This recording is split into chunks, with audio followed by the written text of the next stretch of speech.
TONI, the party pony. Chapter 1.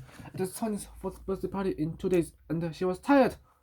Her hooves hurt, her legs ached, and the saddle strap around her chest was too tight. It had rubbed a rope patch at the top of her foreleg that hurt every time she moved it. There was a big bouncy ball on her back. The man in the floppy hat was pulling her rein hard to walk faster, but her sore legs wouldn't let her. She wanted to stop and rest and have a drink, but she couldn't. The floppy hat man wouldn't let her stop until all the children had the ride. Chapter 2. When the big bouncy boy got off, Tony was glad that there was just one more child waiting for a ride. It was a smiling little girl in purple gumboots. It's my turn, Sesame excitedly to her father. She's been waiting for a long time, and this was her first ride on a Shetland pony. The compliment leading the pony didn't put her off, but the sight of the limping pony did. The poor thing has a sore foot. Dad, said Sammy. Maybe she got a bee sting. Looks more like hoof rot to me. Sesame's dad, who knew something about horses. They get hoof rotted their hooves and haven't been looked after. That's why I check and scrape the hooves every week. Hurry up and get on, said the man. I haven't got all day. It's hard enough making money with the snow pony without having to put up with slow kids as well. I can ride her if she's got a sore foot. Sesame, that would be cool. Fine by me, said the man. I can get out of here early. Sesame felt sorry for the pony. She patted the pony gently on her side. Without warning, the pony whinnied and pulled away. Sesame that quickly moved Sammy out of the way. He was as surprised as Sammy, but the pony's reaction. Then he saw the row of skin on the pony's side, and he understood. This pony needs attention. Sammy's dad said to the man, "She's in pain and she needs a vet." "She's not in pain.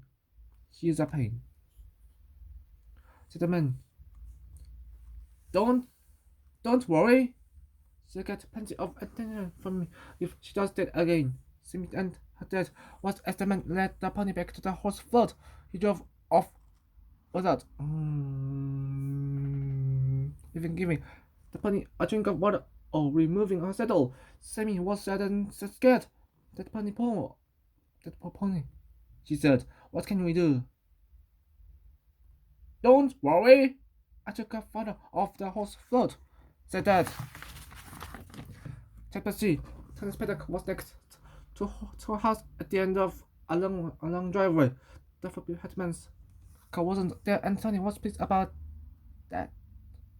It meant that there would be no birthday parties today. She could rest her sore hooves and tied her legs. The paddock was small, and there was no shelter from the rain. As she lay on the ground, wet, hungry and tired, she heard a vehicle coming along the driveway. Tony didn't recognize the driver, but she could tell by the smile and the friendly voice that it wasn't the forbidden hatman. She staggered to her feet. She had never seen this person before, and was surprised when she heard her name. "Hello, Tony. I'm Vicky from the SPCA. Said the person. I've had a phone call from some local people who were worried about you, and I'd like to help you out." Chapter 4. She had never been to the SPCA before, and she was excited. She was going to visit the Shetland pony her dad and had phoned them about several months ago. The photo he sent off the horse float had made it easy for the SPCA inspector to track the pony down. Nathaniel was then being cared for by the SPCA, and she was waiting for a new home. "I'm wearing my proper compass so she can recognize me," she said to me as she got out of the car. "Good," said Dad. I thought you might have trouble recognizing her." That was right. As they followed Becky to the paddock, Tim was surprised at how different Tony looked. Her cut was clean and shiny. Her limp was gone. The roppets on her side had healed, and she had a sparkle in her eyes that Sammy hasn't seen before. She's beautiful, said Sammy, and she looks happy.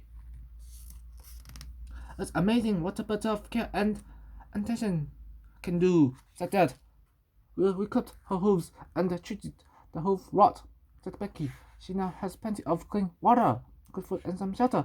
Things were bothering her, but the vet has sorted them out as well. She looks like a pony. She looks like a new pony. All she needs now is a good home. Simon was quiet as she stroked Tony's muzzle. She didn't need to say a word because Dad knew exactly what she was thinking. He patted her on the shoulder. Looking after a pony is a big responsibility, he said.